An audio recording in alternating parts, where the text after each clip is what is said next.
جو ملک کی حالت ہو چکی ہے، کیا یہ اچھی؟ مطلب ایک اچھے خاصے ملک کو برباد کر کے، شاید اس میں ہمارا بھی حصہ ہو، ہم نے وہ کر کے رکھ دیا۔ ایک ہاتھ میں ایٹم بم ہے، دوسرے ہاتھ میں نہ ٹوٹنے والا کشکول ہے۔ کون سا در ہے، کون سا دروازہ ہے جس کے سامنے ہم وہ کشکول لیے نہیں پھرتے؟ اور معاشی حالت آج ایسی ہے۔ مقروض تو ہم ہمیشہ سے ہی تھے، لیکن آج قرض کی انتہا، ہمارے حالت کی انتہا وہ پہنچ چکی ہے کہ دکانوں کے دروازے ہمارے منہ کے سامنے بند ہو چکے ہیں۔ تو دیکھنا تو اس صورتحال کو ہے کہ ہم یہاں تک کہاں پہنچے۔ میں نے اس تقریر کا حوالہ بھی یہاں پہ دیا گیا ہے۔ ایک سیمینار تھا اور وہاں اسلام آباد ہائی کورٹ بعد میں اس کا کیا تھا۔ میں نے وہاں پہ ذکر کیا تھا؟ میں نے شروع اس سے کیا تھا کہ بھائی کوئی ہر محکمے کا کوئی ضابطہ ہوتا ہے، کوئی ایکسٹینشنوں کی حد تو آپ مقرر کریں۔ کتنی ایکسٹینشنیں ہونی چاہیے؟ 3 سال 3 سال، اور وہ اس لیے کہ خود کا کام ہوتا نہیں ہے لیکن ہر دوسرے کام میں مداخلت کرنی ہے اور اسے خراب کرنی ہے۔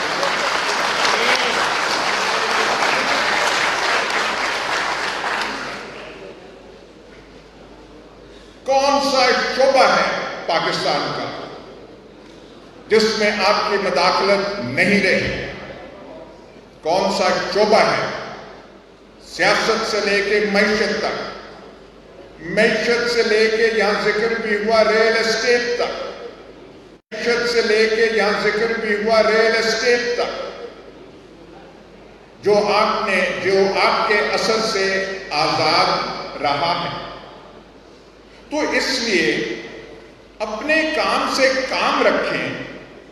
اور یہ جو بات ہے کہ ضیاء اللہ قائد ایوب خان آئے، اس کو یہاں کے لیڈران ملت نے، لیڈران قوم نے ایکسٹینشن پہ ایکسٹینشن دیتے رہے، اور اتنی ایکسٹینشنیں دی کہ 1958 کے مارشل لاء تک وہ بات وہاں جا پہنچی، اور پھر وہ اقتدار میں 11 سال رہے۔ اور جو 5 جولائی کو جو نظام ہمارے وجود میں آیا، اس کے بعد اس کے سربراہ فوجی وردی پہنے، کیونکہ فوجی وردی کے بغیر وہ کچھ بھی نہ تھے، وہ 11.5 سال رہے۔ اور مشرف تھے، وہ آئے، اقتدار سے پہلے کمانڈر ان چیف تھے، اقتدار میں رہے آخری دم تک۔ آپ کی تحریک نے اس حکومت اور نظام کو کمزور کیا۔ بہت سارے فیکٹرز تھے، ان کو اپنی وردی اتارنی پڑی، اور وہ ٹیلی ویژن کا منظرنامہ آج بھی آپ دیکھ لیں کہ جب وہ دے رہے تھے بیٹون کمانڈر ان چیف کا دوسرے ہاتھوں میں، کیا المناک افسردگی ان کے چہرے پہ چھائی ہوئی تھی کہ یہ میرے طاقت کا وہ جو ہے جادو کی چھڑی میں دے رہا ہوں۔ ہوتے ہوتے ہم یہاں تک پہنچے۔ مشرف کے زمانے میں حالت یہ ہو گئی تھی کہ وہ محکمہ جس کی سروس میں نے بھی کی ہوئی ہے، یہ کبھی سوچا بھی نہ تھا، کسی غیر ملک میں نہیں، سندھ میں، بلوچستان میں نہیں، پنجاب کے بازاروں میں وردی پہن کے انہوں نے جانا چھوڑ دیا تھا، لاہور کے بازاروں میں انہوں نے جانا چھوڑ دیا تھا، یہ حالت ہو چکی تھی۔ لاہور کے بازاروں میں انہوں نے جانا چھوڑ دیا تھا، یہ حالت ہو چکی تھی۔ فاٹا ٹرائبل ایریا ریاست پاکستان کی دسترس سے نکل چکے تھے۔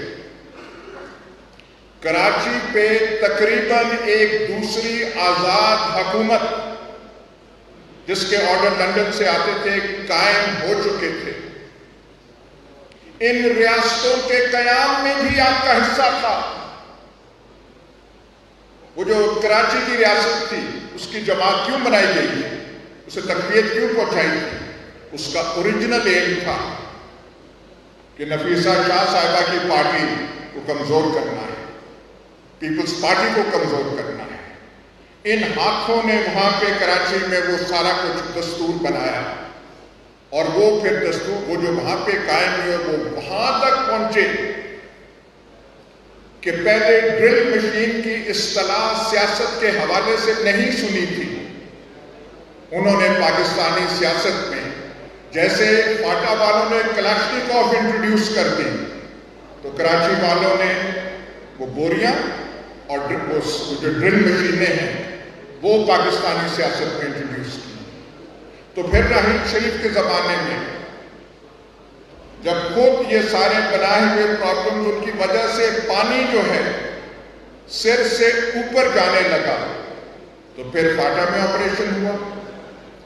کراچی میں وہ جو سلطنت ہے اس کے خلاف کارروائی ہوئی, اور پھر فوج کی امیج تب ریہیبلیٹیٹ ہونے لگی, اور لوگوں نے کہا نہیں, دفاع وطن کے لیے یہ کر رہے ہیں. اور یہاں پہ نعرے ہم نے سننے بھی لگا کہ کیا کام کر رہا ہے راحیل شریف, لیکن یہ کون سی لت ہے بھائی عزت سے نوکری کریں. سیکنڈ ورلڈ وار میں دوسرے ملکوں میں بڑے بڑے کمانڈرز آئے, بڑی بڑی جنگیں انہوں نے لڑی, پر جو مدت پوری ہوتی تھی تو انہیں گھر بھیجا جاتا تھا اور نیا بلڈ لایا جاتا تھا.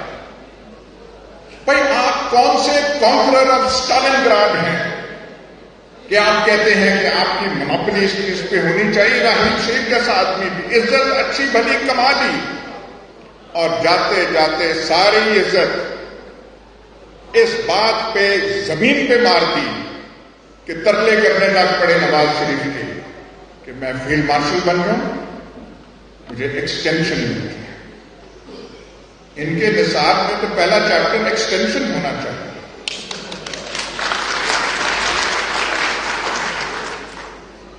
اچھا یہ صاحب آئے 6 سال. احسن گون صاحب سے پوچھوں گا کہ اگر آپ کو صدر سپریم کورٹ بار بنا دیا جائے, یا علی احمد گل صاحب سے پوچھوں گا 1 سال 2 سال 3 سال کافی نہیں, پر آپ کہیں نہیں میں نے تاحیات پریزیڈنٹ سپریم کورٹ بار ایسوسی ایشن رہنا ہے, اور آتے جائیں یہ میں نے وہاں پہ رہنا ہے. میں نے وہاں پہ صرف بات کی تھی کہ ایکسٹینشن نہیں, اور میں نے عمران خان کو مخاطب ہو کے کیا, بھائی آپ سے توقع تھی کہ آپ کم از کم اس تماشے میں نہیں پڑیں گے. آپ کا ہم نے سنا ہوا تھا کہ ماجد خان کو گھر بھجوا دیا, یہ کیا, کرکٹ ٹیم کو اس ڈسپلن سے آپ نے چلایا, کسی کے آپ سنتے نہیں تھے, اور کیوں, اور وہ خود ہنس رہے تھے جب میں وہ بول رہا تھا.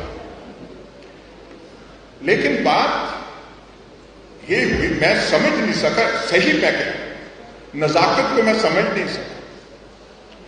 اور یہ جو اسلام آباد والی, یہ میں اجازت چاہوں گا کہ یہ ڈیٹیلز کو میں شیئر آپ سے کر لوں, میں زیادہ ٹائم نہیں لینا چاہتا. اس اسلام آباد فنکشن سے پہلے کچھ 4-5 روز پہلے, زیادہ نہیں, مجھے ایک صاحب کی کال آئی. انہوں نے اپنا تعارف کرایا. پہلے انہوں نے میسج کیا کہ ملنا چاہتے ہیں, پھر انہوں نے کہا جی ہم محکمہ زراعت محکمہ زراعت سے ہمارا تعلق ہے, محکمہ آبپاشی سے ہمارا تعلق ہے. اچھا محکمہ یہاں پہ محکمہ زراعت کا جو دفتر ہے وہ تو زو کے پاس ہے. تو مجھ سے پوچھتے ہیں کہ آپ کیا ڈیفنس میں رہتے ہیں؟ میں نے کہا کہ میں غریب کہاں ڈیفنس میں رہوں گا, میں تو آواری میں یہاں پہ کیا. وہ جی وہ تو ہمارے دفتر کے پاس ہے. میں نے کہا آئیے, چائے وغیرہ ان کو پیش کی. گفتگو جب ہوتی رہی, شروع ہوئی کہ جی میں آپ سب کو کب سے پڑھ رہا ہوں, یہ کر رہا ہوں, وہ کر رہا ہوں. اب میں ویٹ کر رہا تھا کہ مدعا تو اپنی بیان کریں کہ آئے کیوں، تشریف کیوں نہ آئے. تو وہ صاحب جنہوں نے اپنا نام واصف بتایا، اور یقیناً ایک اہل ثقافت والے صحیح نام نہیں بتاتے، ایک محکمہ زراعت والے نہیں بتاتے.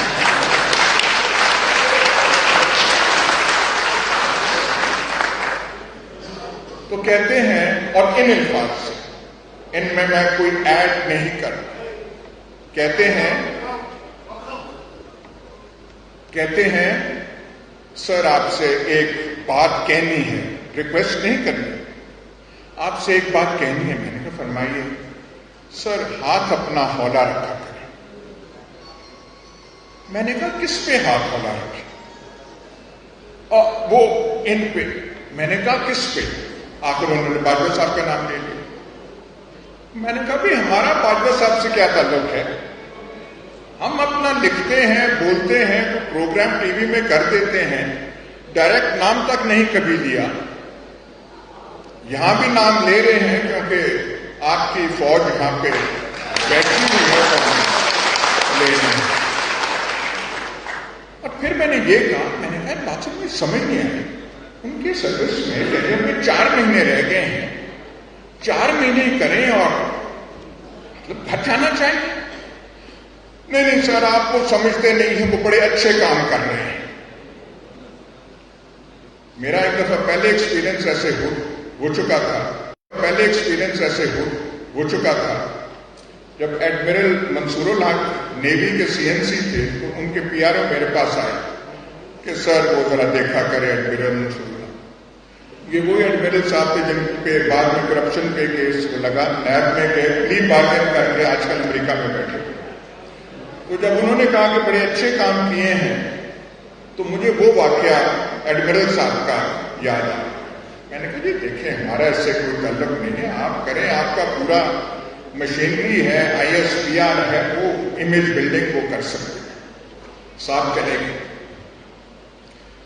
2 دن یا 3 دن بعد اسلام آباد کا واقعہ ہے. میں میریٹ میں ابھی تک لابی میں تھا تقریر کر کے، جب انسان کا میسج آیا تو سر پھر آپ نے میری بات نہیں مانی. اچھا اس وقت اتنے کالز آ رہے تھے کہ میں کوئی جواب اسے نہ دے سکا، اور مجھے ٹون اس میسج کی اچھی نہ لگی. 1 گھنٹے بعد البتہ انسان کا دوبارہ میسج آیا کہ نہیں سر میں نے پوری اسپیچ سنی ہے اور بڑی بیلنسڈ اور کنسٹرکٹیو ہے، اور یہ ہے. یہ جو بٹوا ہوا، ہمارے فونز اٹھا لیے گئے تھے، بٹوا وغیرہ چلا گیا تھا. 2 دن کے وقفے کے بعد ہم نے نیا فون لیا، وہی سیم دوبارہ نکالی، اور فوراً میرا بیٹا جو ساقی صاحب کے پیچھے بیٹھا ہوا ہے، میں نے کہا کہ یار وہ نمبر نکالو اس کا اور وہ چیٹ نکالو. فون میں ہر چیز سیم میں موجود تھی سوائے ان صاحب کا نمبر اور وہ جو 3 میسیجز انہوں نے مجھے کیے تھے.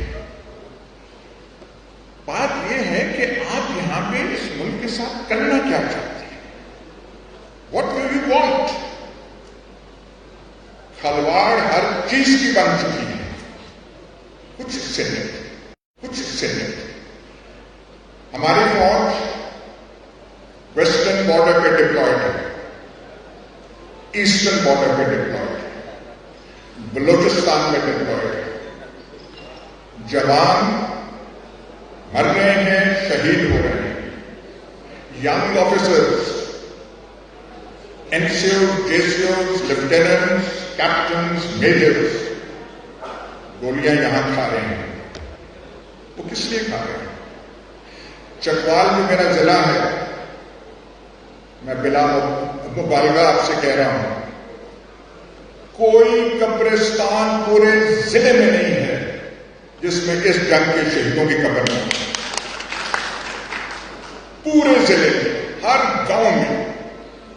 یہ لوگ کیوں مر رہے ہیں؟ آپ کے DHS کے لیے کہ DHS اور بنے، وہ اس لیے مر رہے ہیں کہ آپ کو ایکسٹینشنیں ملیں. اور کوئی تھوڑا سا اس ملک پہ آپ رحم کریں.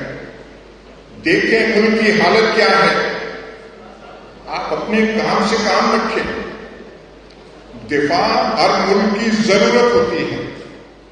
ہم ایک ڈینجرس انوائرمنٹ میں رہتے ہیں, ہمیں ضرورت ہے, پر ہمیں ایک اسٹرکٹلی پروفیشنل آرمی کی ضرورت ہے. ہمیں اچھے سیاستدان چاہیے, ہمیں اچھے اکانومسٹ چاہیے, ہمیں اچھی فوج چاہیے.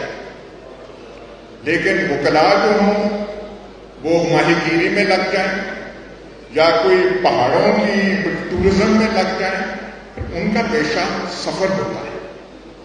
یہی اصول باقی محکموں پہ بھی ان کا اطلاق ہوتا ہے. میں اس لیے یہ زیادہ زور دے رہا ہوں کہ ڈومیننس کچھ انسٹیٹیوشنز کی اتنا زیادہ بن گئی ہے کہ انہوں نے ہر چیز کو سفوکیٹ کر دیا ہے. ہر چیز کی انہوں نے اسپیس جو ہے محدود کر دی. پاکستان کو اس سچویشن سے نکلنا چاہیے. ہمیں ایک نئے آغاز کی ابتدا کرنی چاہیے. آغاز کی ابتدا کرنی چاہیے. جو ماضی میں ہو گیا, ہم نے ایک اچھے بھلے ملک کا ہم نے حلیہ بگاڑ کے رکھ دیا. اور میں صرف ایک گزارش آخر میں کرتا ہوں کہ جس شکل کی ریاست پاکستان بنی ہے, 800 سالہ مسلمان تاریخ میں جو سلطنتیں بشمول مغل سلطنت ہندوستان میں رہی, یہ ریاست میں جو کچھ آپ نے کر دیا یہ مطابقت کسی مسلمان ریاست سے نہیں. یہ جو انٹالرنس, اتنے محدود ذہن, کلوز تھنکنگ جو یہاں پہ ہم نے پیدا کر دی ہے, کوئی مسلم سلطنت اس کی ایسی نہ تھی. انلائٹنڈ ٹالرنٹ, انہوں نے ہر طبقے کو ہندوستان میں چلانا تھا. خود باہر سے آئے تھے لیکن یہاں کے رہنے والوں کو بھی شامل کرنا تھا. ان کی اپروچ بالکل بہت تھی. ایسی نظیر کی حکومت ہے رہا بنا پاکستان اس لیے تھا کہ کوئی تھوڑی کھلی فضا قائداعظم میں یہ ہے. وہ جو آپ نے کسی کو تنگ کرنا ہو ایک طبقہ فکر کو, ان کو قائد اعظم کی 11 اگست والی تقریر سنا دیں, آپ بگولا ہو جائیں.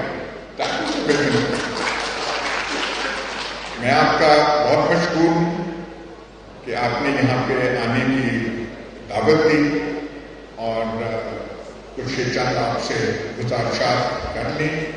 ایسی محفلیں آپ سجاتے رہیں, یہ آوازیں نکلتی رہیں, اور یہی امید ہے کہ کہیں تو کوئی رنگ لائے گا, کوئی تو رنگ آئے گا.